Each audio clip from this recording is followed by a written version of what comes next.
Bom, gente, boa noite mais uma vez. Que honra poder estar aqui em cima.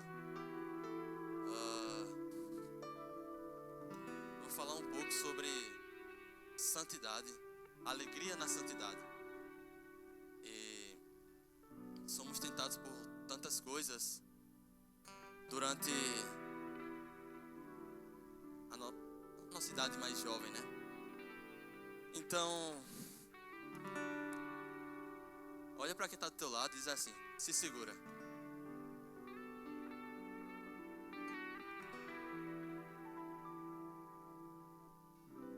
Se vocês vieram para cá com o intuito de receber, amém. Mas eu vou adiantar um pouquinho para vocês que o que eu vou falar para vocês é um pouquinho forte. Então, realmente se segure na cadeira. Falando sério mesmo, amém? Então,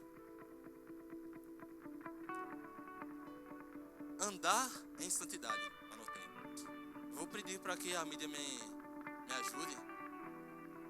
Lá em Romanos, capítulo 5, versículo 20. Vou começar com isso aqui.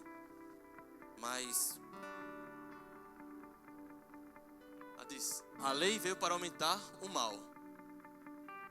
Mas aqui diz: onde abundou o pecado, superabundou a graça. Ou seja, a lei veio para mostrar os nossos erros, o que a gente tem que melhorar. A lei nos condenava, mas aí vem Jesus, nasce de uma virgem, e o que é que diz pra gente? Eu vim trazer vida, e vida em abundância. E onde o pecado abundou, a morte de Cristo na cruz do Calvário veio para superabundar o pecado. Então, deixa eu adiantar um pouquinho, que agora eu vou começar a dar umas catucadinhas em vocês agora. E agora se segure mesmo na cadeira, amém? Lá em 1 Coríntios, capítulo 6, versículo 9, eu vou ler até o 11. Diz assim: vocês sabem que os maus não terão parte no reino de Deus. Não se enganem. Aí agora. Pois, deixa eu completar no telão agora. Pois os imorais, os que adoram ídolos, os adultérios, os homossexuais, os ladrões, os avarentos, os bêbados, os caluniadores e os assaltantes não terão parte no reino de Deus. Alguns de vocês eram assim, mas foram lavados do pecado, separados para pertencer a Deus e aceitos por Ele, por meio do Senhor Jesus Cristo e pelo Espírito do nosso Deus.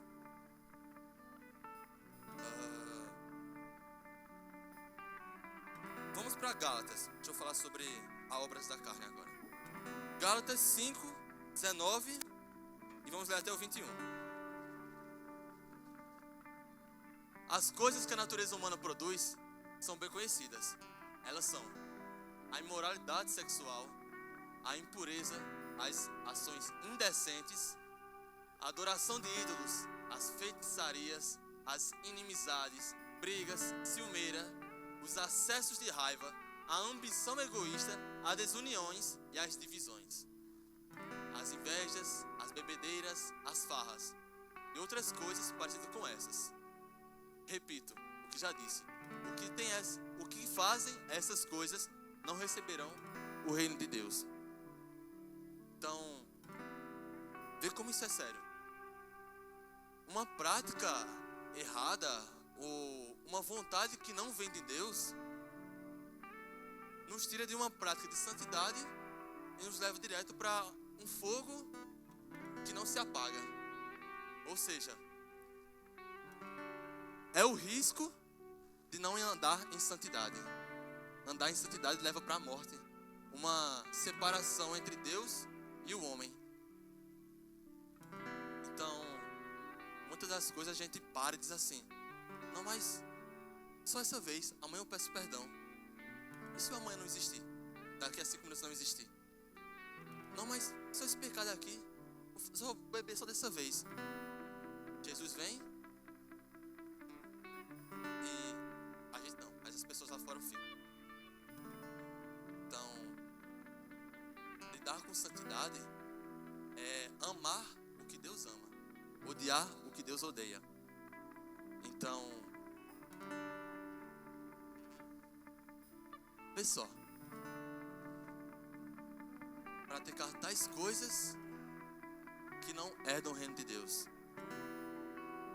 Viver uma vida aqui que desagrada a Deus é ter um futuro que não tem mais volta.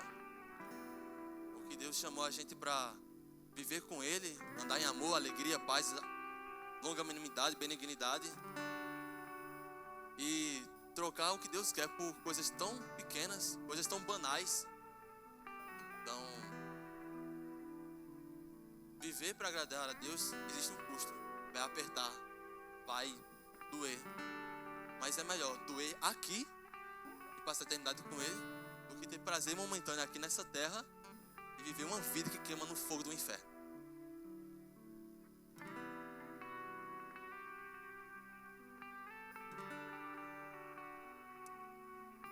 Abre para mim, Hebreus 6, versículo 6.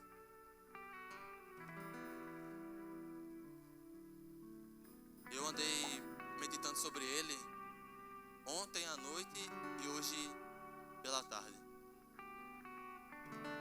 O versículo 4 e o 5 fala a mesma coisa sobre a obra da carne, o risco de andar, viver o que a gente quer, o que a nossa carne almeja. Porque o nosso espírito nasce de novo. Mas a nossa carne não, a nossa carne vai sempre militar, carne contra espírito. Então sempre vai ter um embate entre os dois. Mas 6,6 diz: mas depois abandonaram a fé.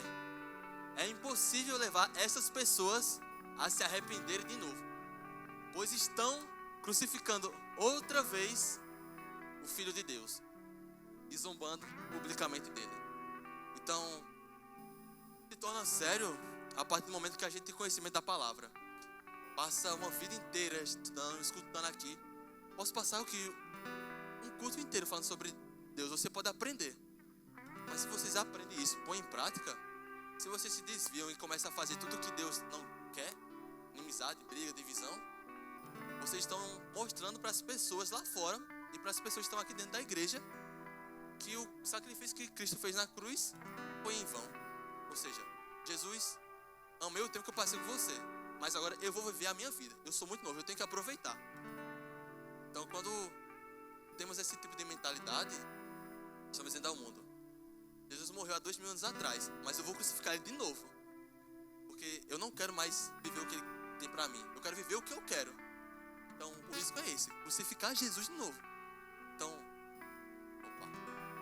talvez a gente não tenha uma dimensão de como foi a crucificação de Jesus, para a gente não ver, para a gente não ter tido a experiência de nossa, Jesus sofreu isso tanto. Mas Jesus, por amor a gente, ele estava no mais alto lugar. O que é que Jesus fez? Eu me disponibilizo, eu desço, eu vou salvar a humanidade. Jesus chegou na terra. O único papel de Jesus era salvar os que estavam perdidos. Veio para o que eram os oprimidos, para trazer uma vida de santidade para a gente. Então, deixa eu avançar um pouquinho que o tempo está correndo ali.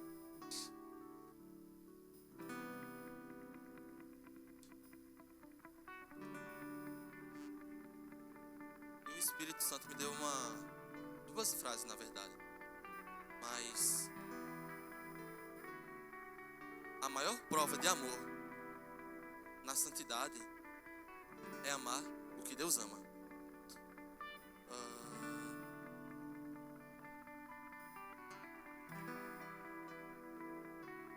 Vou falar um pouco sobre Lucas 16, 19 ao 31. Fala sobre o rico e o Lázaro.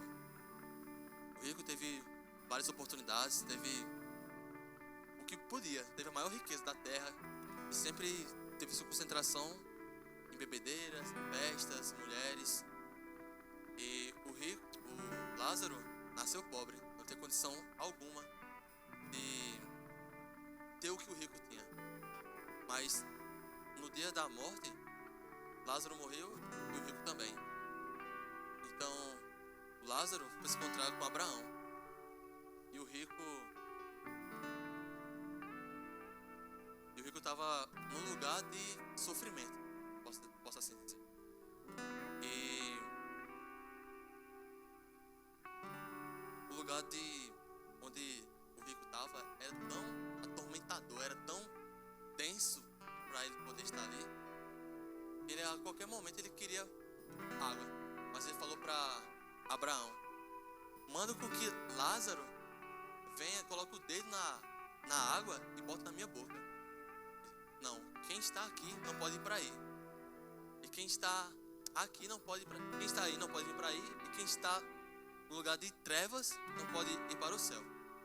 Então o rico falou: então que Lázaro possa pelo menos ir à minha família e avisar para eles mudar o comportamento de vida deles, para que eles não venham para o mesmo lugar que eu estou aqui. Então ele percebeu quando já era tarde demais. Então viver uma vida que desagrada a Deus é a forma mais arriscada que existe na terra. Não queiram viver uma vida que agrade somente a vocês, porque o futuro de uma prática que não agrada a Deus não é tão legal. Não vou falar com outras palavras porque é pesado. Mas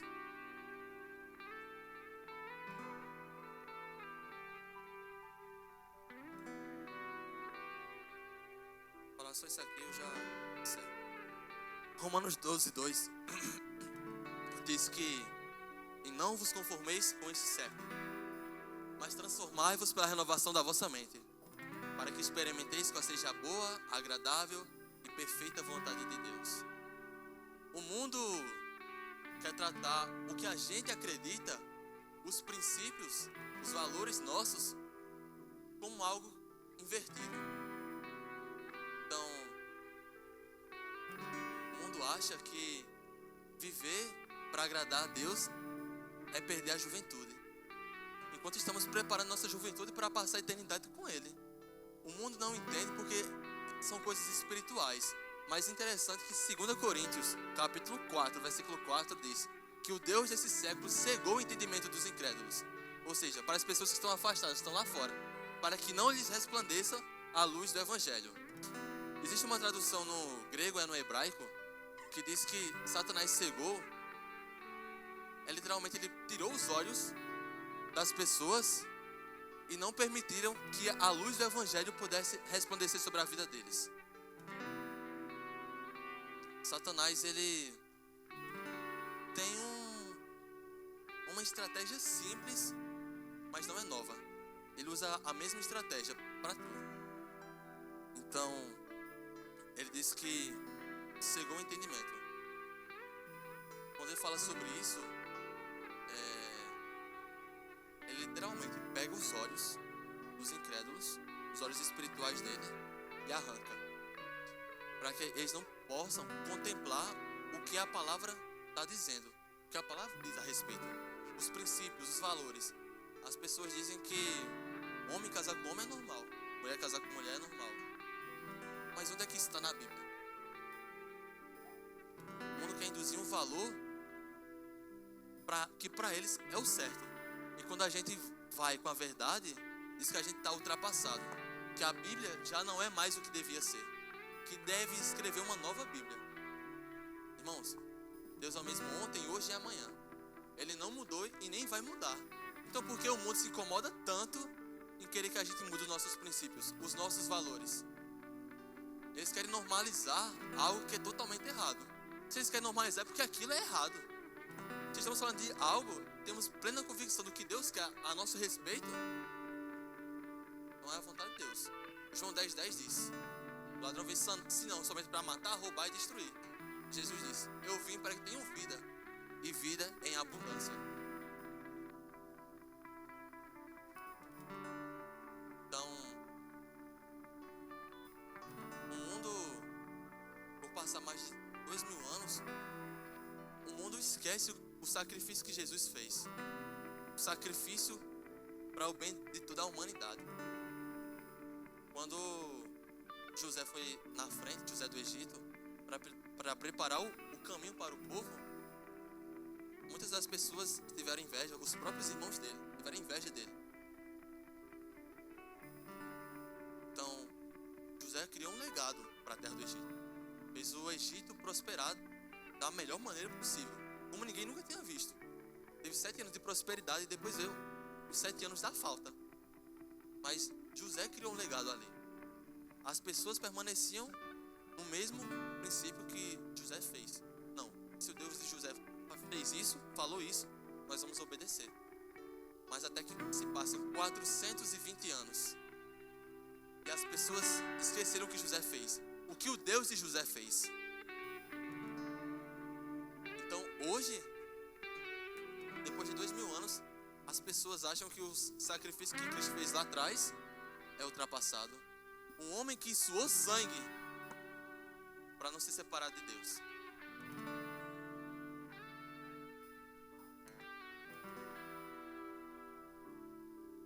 Abre para mim, Fábio, lá em Efésios capítulo 5, versículo 1.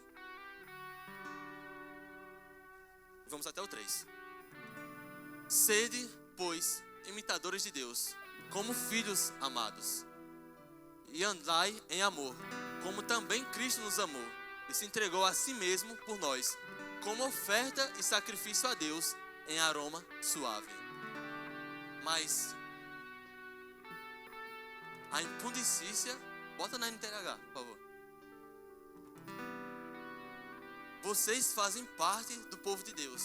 Portanto, qualquer tipo de imoralidade sexual, indecência ou cobiça não pode ser nem mesmo assunto de conversa entre vocês. Vou só avançar para vocês entenderem o contexto. Mas abre lá, Lucas 22, 44. Cheio de uma grande aflição, Jesus orava com mais força ainda. O seu suor era como gotas de sangue caindo no chão. Mateus 27, 45.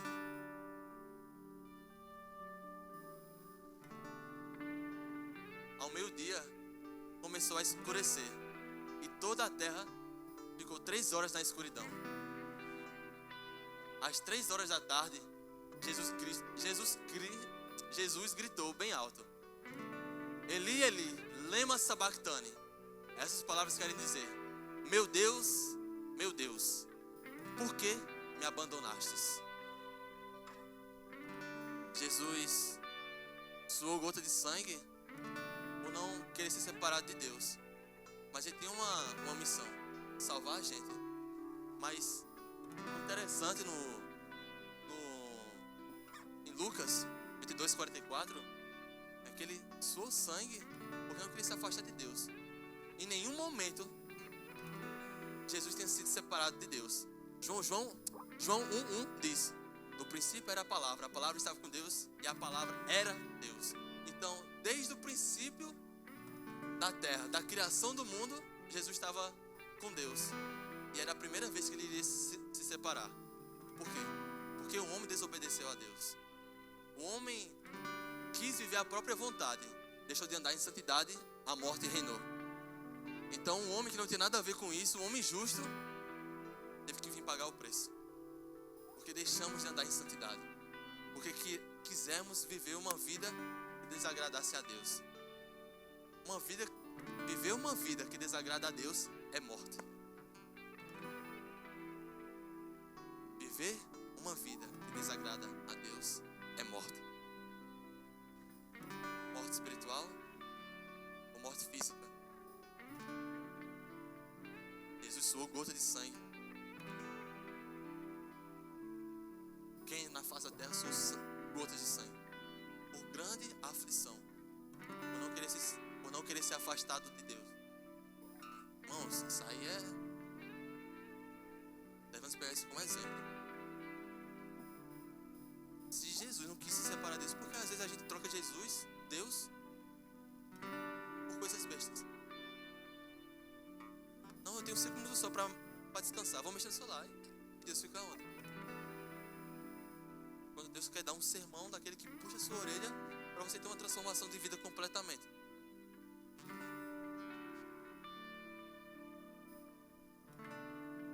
Amar o que Deus ama é justamente isso. Andar em santidade. Deus disse: sede santos, pois eu sou santo. Quando o mundo disser para vocês: ah, você está na igreja agora, só quer ser santo, pode responder para eles: eu não preciso ser santo, eu sou santo. Uma vida de santidade vai te levar a um nível mais alto perto de Deus.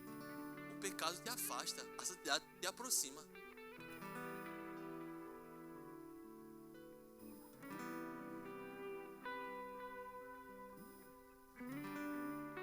Pessoal de casa que está me escutando, não queiram viver as suas próprias vontades.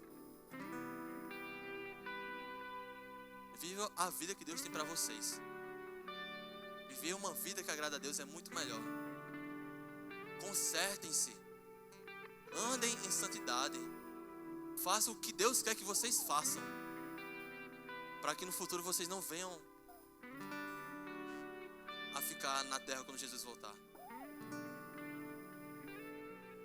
Amém, gente? Eu falei que ia ser daquela catucada.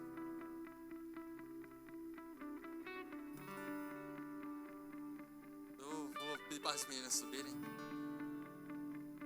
Gente, por mais difícil que seja, agradar a Deus, por mais que o mundo diga que é difícil, é melhor permanecer no primeiro amor, queimando de amor por Deus, do que viver uma vida amando o pecado e indo para o fogo do inferno.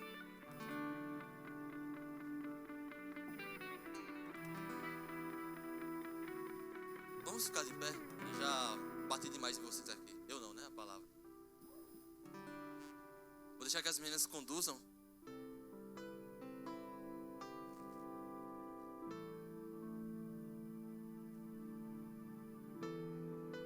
Porque grandes coisas o Senhor tem para fazer nessa noite. Sejam abençoados na prática da palavra.